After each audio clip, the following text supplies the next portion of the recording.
Welcome to our channel. ಸ್ವಾಗತ ನಿಮಗೆ ನಮ್ಮ ಸ್ವಸ್ಥ ಚಾನಲ್ಗೆ. ನಾನಿವತ್ತು ನಿಮ್ಗೆ ಹೇಳಬೇಕಾಗಿರೋದಂದ್ರೆ ತಂಡುಲೋದಕ ಅಂತ ಹೇಳಂದ್ರೆ ತಂಡುಲೋದಕ ಇದನ್ನು ಆಯುರ್ವೇದಿಕ್ ಮೆಡಿಸಿನ್ ಆಗಿನೂ ನಾವು ಯೂಸ್ ಮಾಡ್ತೀವಿ. ಇದು ಮನೆಯೊಳಗಿಡ ಇರೋವಂಥ ಪದಾರ್ಥಗಳನ್ನೇ ಯೂಸ್ ಮಾಡಿಕೊಂಡು ಯಾವ ರೀತಿ ಮಾಡಬೇಕು ಅಂತ ನಿಮ್ಗೆ ಹೇಳ್ತೀನಿ. ಆಮೇಲೆ ಇವತ್ತಿಂದ ದಸರಾ ಶುರುವಾಗ್ತಾ ಇರೋದ್ರಿಂದ ದಿನ ಒಂದೊಂದು ಹೆಣ್ಮಕ್ಳಿಗೆ ಯೂಸ್ ಆಗುವಂತಹ ಮನೆ ಮದ್ದುಗಳನ್ನ ಹೇಳಬೇಕು. ಅವ್ರಿಗೆ ಮನೆಯಲ್ಲೇ ಅವರು ಎಷ್ಟು ಸ್ಟ್ರಗಲ್ ಪಟ್ಟು ಲೈಫ್ ಸ್ಟೈಲ್ನ ಮಾಡ್ತಾ ಇರ್ತಾರಲ್ಲ, ಅವರಿಗೆ ಈ ಥರ ಒಂದು ಚಿಕ್ಕ ಪುಟ್ಟ ಮನೆ ಮದ್ದು ಹೆಲ್ಪ್ ಆಗಲಿ ಅನ್ನೋ ನನ್ನೊಂದು ಒಪಿನಿಯನ್ ಮೂಲಕ ಇವಾಗ ತಂಡುಲೋದಕ ಫಸ್ಟ್ ಹೇಳ್ತಾ ಇದ್ದೀನಿ. ತಂಡುಲೋದಕ ಅಂತಂದರೆ, ತಂಡುಲ ಅಂದರೆ ರೈಸು, ಉದಕ ಅಂದರೆ ಜಲ.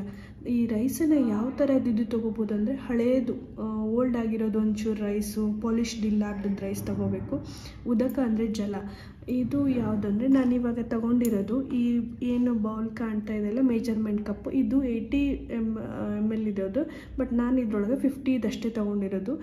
ಆಮೇಲೆ ಅಂದರೆ ಒಂದು ಪಾರ್ಟ್ ರೈಸ್ ಇತ್ತು ಅಂದರೆ 8 ಪಾರ್ಟಷ್ಟು ನೀರನ್ನು ನಾವು ಹಾಕಬೇಕು. ಸೊ ಇದರಿಂದ ನಾವು 50 ಗ್ರಾಮ್ ತೊಗೊಂಡಿರೋದ್ರಿಂದ ಅದರಷ್ಟೇ 8 ಪಾರ್ಟಷ್ಟು ನೀರು ಹಾಕಿ ಇದನ್ನು 2 ರಿಂದ 6 ಗಂಟೆವರೆಗೂ 6 ಅವರ್ಸ್ವರೆಗೂ ನೆನೆಯೋಕ್ಕೆ ಬಿಟ್ಟು, ಅದಾದಮೇಲೆ ನಾವು ಇದನ್ನು ಒಂದು ಬಿಳಿ ಬಟ್ಟೆಯಿಂದ ತಗೊಂಡು ಇದರೊಳಗಡೆ ಸೋಸಿ ತೆಗಿಬೇಕು. ಅದು ನೆನೆದಾಗ ಅದ್ರ ಕಲರ್ ಏನಾಗಿರುತ್ತೆ ಅಂದರೆ ಮಿಲ್ಕಿ ವೈಟ್ ಕಲರ್ ಆಗಿ ಕಾಣ್ತಾ ಇರುತ್ತೆ ನಮ್ಗೆ. ಅದರಿಂದ ಏನೇನು ಯೂಸ್ ಆಗುತ್ತೆ ಅಂದರೆ ಇದ್ರದ್ದು ಸ್ಪೆಷಲಿ ಏನಂತಂದ್ರೆ ಶೀತ ಗುಣ ಇರುತ್ತೆ, ಮಧುರ ರಸ ಇರುತ್ತೆ. ಸೊ ಇದು ತ್ರಿದೋಷಹರವಾಗಿ ನಾವು ಯೂಸ್ ಮಾಡ್ಕೋಬೋದು. ಅಂದರೆ ತ್ರಿದೋಷಹರ ಅಂತಂದರೆ ವಾತ ಪಿತ್ತ ಕಫ, ಬಾಡಿ ಒಳಗಡೆ ಈ 3 ಬ್ಯಾಲೆನ್ಸ್ ಆಗಿತ್ತು ಅಂದರೆ ಮನುಷ್ಯ ಆರೋಗ್ಯವಾಗಿರ್ತಾನೆ ಅನ್ನೋದೊಂದು ನಮ್ಮ ಆಯುರ್ವೇದಿಕದಲ್ಲಿ ಬೇಸಿಕ್ ಒಂದು ಏಮು.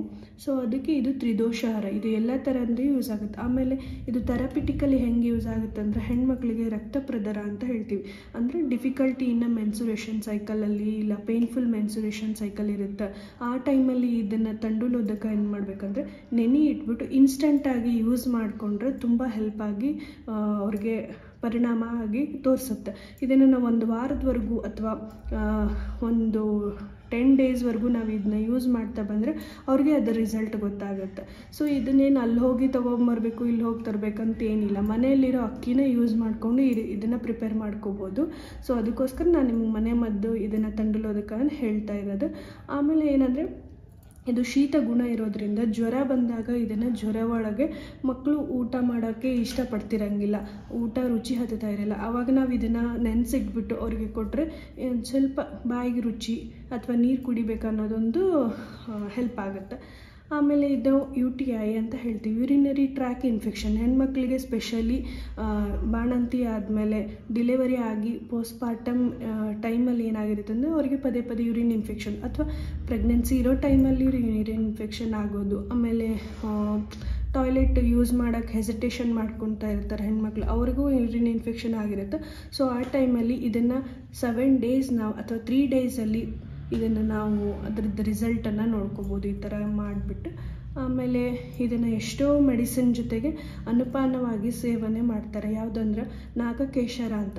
ನಾಗಕೇಶರ ಒಳಗೆ ರಿಸರ್ಚಲ್ಲಿ ಎಕ್ಸ್ಪ್ಲೇನ್ ಮಾಡಿದ್ದಾರೆ ಯಾವ ಥರ ಡಿಫಿಕಲ್ಟಿ ಮೆನ್ಸುರೇಷನ್ ಸೈಕಲ್ನಾಗ ತಂಡುಲೋದಕ ಅನುಪಾನವಾಗಿ ತಗೊಂಡ್ರೆ ಯಾವ ರೀತಿ ಹೆಲ್ಪ್ ಆಗುತ್ತೆ ಅಂತ. ಆಮೇಲೆ ಚರಕ ಸಮೇತ ಒಳಗೆ ಪುಷಾನಗ ಚೂರ್ಣ ಜೊತೆಗೆ ತಂಡುಲೋದಕ ಸೇವನೆ ಮಾಡೋದ್ರಿಂದ ಲಿಕೋರಿಯಾ ಅಂದರೆ ವೈಟ್ ಡಿಸ್ಚಾರ್ಜ್ ಅಂದರೆ ಬಿಳಿ ಮುಟ್ಟು, ಬಿಳಿ ಸರುಗು ಅಂತ ಹೇಳ್ತಾರಲ್ಲ, ಅದು ಕೂಡ ಕ್ಯೂರ್ ಆಗಿರೋಂಥ ರಿಸಲ್ಟ್ಸು ಇದೆ.